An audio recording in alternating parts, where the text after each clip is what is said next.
اس کے بعد گلیازو سینتینی نے یہ جاننے کی کوشش کی کہ چائنا کے اسٹوڈنٹس کیسے رہتے ہیں اور وہ کس طرح سوچتے ہیں۔ اس کے لیے انہوں نے جی وین سیو نامی ایک اسٹوڈنٹ کا انٹرویو لیا۔ وہ ایک 16 سالہ لڑکی ہے جو شنگھائی کے علاقے میں رہتی ہے۔ وہ جونیئر اسکول میں تیسری جماعت کی طالبہ ہے۔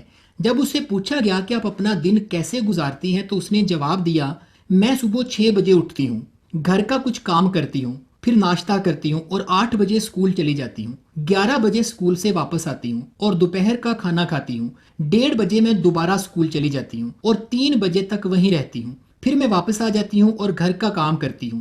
ہوم ورک میں اسکول میں ہی کر لیتی ہوں، گھر میں تقریباً 1 گھنٹہ سبق پڑھتی ہوں، 4 بجے کے بعد میں اخبار پڑھتی ہوں اور ریڈیو سنتی ہوں۔ میں وہ تمام سیاسی خبریں سنتی ہوں جو قومی اور بین الاقوامی حالات کی وضاحت کرتی ہیں۔ پھر میں اپنی دوستوں کے ساتھ سیر و تفریح کے لیے باہر نکل جاتی ہوں اور ٹیبل ٹینس بھی کھیلتی ہوں۔ اس کے بعد گلیازو سینتینی چینی خواتین کے بارے میں بتاتے ہیں۔ یہ لکھتے ہیں کہ مغربی نقطۂ نظر سے دیکھیں تو چائنا کی عورتوں میں نسوانیت کی کمی ہے کیونکہ وہ میک اپ نہیں کرتی، بیوٹی پروڈکٹس کا استعمال نہ ہونے کے برابر ہے، فلموں اور ادبی تحریروں میں جنس کا تذکرہ نہیں ملتا، منشیات بالکل ختم ہو چکی ہیں۔ ماؤ زیڈونگ نے کہا تھا کہ آدھے آسمان کو مردوں نے اور آدھے آسمان کو عورتوں نے سہارا دیا ہوا ہے، اور وہ اپنے اس آدھے حصے کو اتنی ہی بلندی پر رکھنے کے لیے پرعزم ہیں جتنی بلندی پر مردوں نے اسے اٹھا رکھا ہے۔ چینی خواتین کو بہت سے سماجی فوائد حاصل ہیں جن میں 4 قابل ذکر ہیں: یومیہ 8 گھنٹے کا کام، مفت علاج معالجے کی سہولت، نرسری اور چھوٹے بچوں کے اسکول، بچے کی پیدائش کے موقع پر تنخواہ سمیت 56 دن کی چھٹی اور زچگی کے اخراجات بھی مفت ہیں۔ ان سہولیات سے مستفید ہونے والی چینی خواتین کا یہ موقف ہے کہ مغرب میں ابھی تک عورتیں یہ سب کچھ حاصل کرنے میں کامیاب نہیں ہو سکی ہیں۔ وہ یہ بھی کہتی ہیں کہ ہم چینی عورتیں اس لیے کام کرتی ہیں تاکہ دنیا کی عورتیں بھی ہماری طرح خوش رہ سکیں اور وہ بھی ان سہولیات سے لطف اندوز ہو سکیں جو ہمیں حاصل ہیں۔ گلیازو سینتینی بتاتے ہیں کہ خواتین کی حالت میں اس انقلابی تبدیلی کی وجہ سے ان کے اندر نہ صرف خود اعتمادی کا احساس پیدا ہوا ہے بلکہ ان کے وقار میں بھی اضافہ ہوا ہے۔ ان کے اندر اپنے فرائض کی ادائیگی کا ایک ایسا شعور پیدا ہوا ہے جس سے وہ اب تک ناآشنا تھی۔ 5ویں اور آخری نمبر پر گلیازو سینتینی چائنا کے لوگوں کو حاصل سوشل سیکیورٹی بینیفٹس پر بات کرتے ہیں۔ ملک کے ہر حصے میں ماہانہ اخراجات کا اندازہ سرکاری طور پر لگایا جاتا ہے۔ مثال کے طور پر پیکنگ شہر میں رہنے والوں کے اخراجات 10 سے 14 ین ماہانہ ہیں، جن میں سے 10 ین راشن وغیرہ کے بنتے ہیں اور بقیہ 3 یا 4 ین مکان کے کرائے کے اخراجات ہیں۔ بہت سے مزدوروں کو فیکٹریوں کے اندر ہی مکان دیے جاتے ہیں۔ کمیونز کے زیر انتظام علاقوں میں رہائش کے ساتھ ساتھ سینما، تھیٹر اور کام کے دوران پہنے جانے والی یونیفارم بھی بالکل مفت ہے۔ ہر مزدور اور کسان کے لیے طبی سہولتیں اور ہسپتال کا علاج بالکل مفت ہے، جبکہ ان کی فیملی میں سے اگر کوئی بیمار ہو تو اس کے علاج کا 50% حکومت عطا کرتی ہے۔ اگر کوئی کارکن شدید بیمار ہو تو وہ 6 مہینے کی تنخواہ ایڈوانس میں لے سکتا ہے، بعد میں اس کی تنخواہ کا 60% حصہ اسے ملتا رہتا ہے، جبکہ بقیہ 40% سے ایڈوانس لی جانے والی رقم کی کٹوتی کی جاتی ہے۔ اگر کسی مزدور کو پیسوں کا مسئلہ درپیش ہو تو اس کی کمپنی براہ راست بھی اس کی مدد کرتی ہے۔ ہر فیکٹری اور کمیون کے علاقے میں صحت اور ابتدائی طبی امداد کے مراکز موجود ہیں۔ ریٹائرمنٹ کی عمر مردوں کے لیے 60 سال اور عورتوں کے لیے 50 سال ہے، جبکہ دفتری کام کرنے والی عورتیں 55 سال کی عمر میں ریٹائر ہوتی ہیں۔ بعض فیکٹریاں ریٹائرمنٹ کے بعد بھی اپنے ورکرز کو کام پر رکھ لیتی ہیں۔ پینشن آخری تنخواہ کے 50 سے 70% تک ہوتی ہے۔ ہر فیکٹری میں ایک کیفیٹیریا ہوتا ہے جہاں پر کارکن 10 سے 12 ین ماہانہ میں دن میں 3 بار کھانا کھا سکتے ہیں۔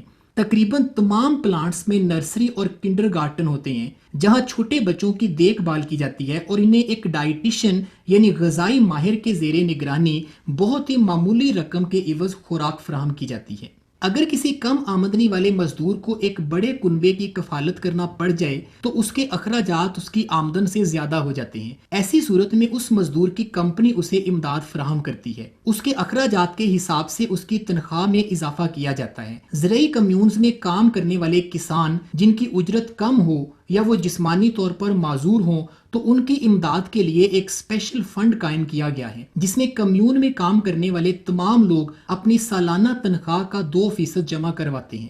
گلیازو سینتینی یہ بھی بتاتے ہیں کہ مزدوروں اور کسانوں کی امداد کی ان تمام سکیموں کی طرف بہت کم رجوع کیا جاتا ہے، زیادہ تر تو اس کی ضرورت ہی پیش نہیں آتی کیونکہ ہر فیملی کے پاس ایک سے زیادہ آمدنی کے ذرائع ہیں۔ صنعتی اداروں میں کام کے اوقات 8 گھنٹے روزانہ ہیں، ہفتے میں ایک دن کی چھٹی ہوتی ہے، سال میں ایک مرتبہ پورے ہفتے کی چھٹیاں ہوتی ہیں۔ جو کارکن اپنے خاندان سے دور رہتے ہیں انہیں 2 ہفتوں کی چھٹیاں دی جاتی ہیں، 1 مئی اور 1 اکتوبر کو 2 قومی چھٹیاں ہوتی ہیں۔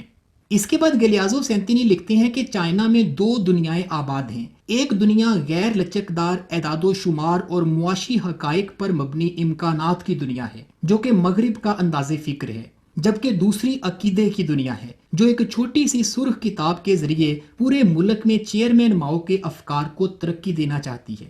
یاد رہے کہ یہ چھوٹی سی سرخ کتاب یعنی لٹل ریڈ بک اصل میں ماؤ زیدونگ کے اقوال اور سٹیٹمنٹس کے اس مجموعے کو کہا جاتا ہے جو کوٹیشنز فرام چیئرمین ماؤ زیدونگ کے عنوان سے 1964 میں شائع ہوا۔ یہ ایک چھوٹی سی پاکٹ سائز کتاب ہے جو ثقافتی انقلاب کے دنوں میں بڑے پیمانے پر عوام میں تقسیم کی گئی۔ چائنا کے لوگ اپنی سیاسی اور معاشی بہتری کے عمل میں اسی کتاب سے رہنمائی لیتے ہیں۔ اس مضمون کے آخر میں گلیازو سینتینی لکھتے ہیں کہ چائنا کو اگر اعداد و شمار کے خشک پیمانوں پر پرکھا جائے تو کچھ دلچسپ حقائق سامنے آتے ہیں۔ مثلا اگر چائنا کا ہر فرد $1 چندے کے طور پر دے تو حکومت کے پاس $80 کروڑ جمع ہو جائیں گے۔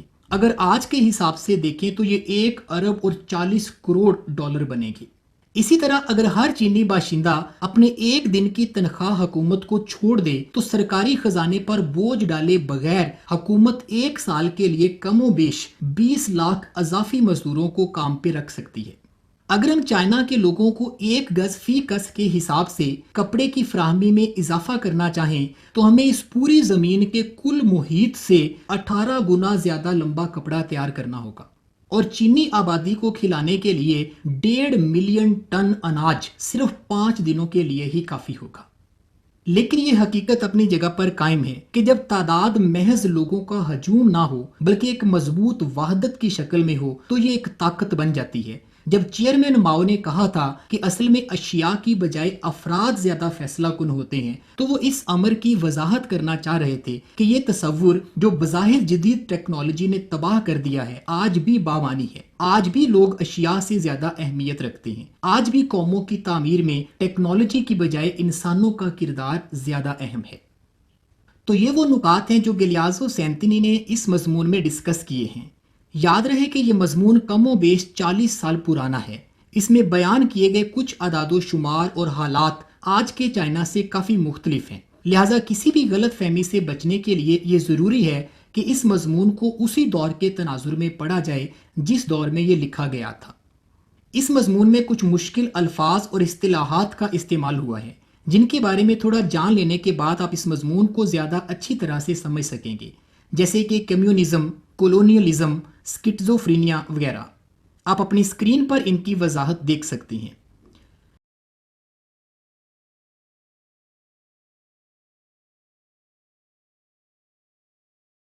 امید ہے آپ کو یہ ویڈیو پسند آئی ہوگی۔ اپنا اور اپنے پیاروں کا خیال رکھیے اور اس دنیا کو مزید خوبصورت بنانے میں اپنا کردار ادا کرتے رہیے۔ Thank you so much.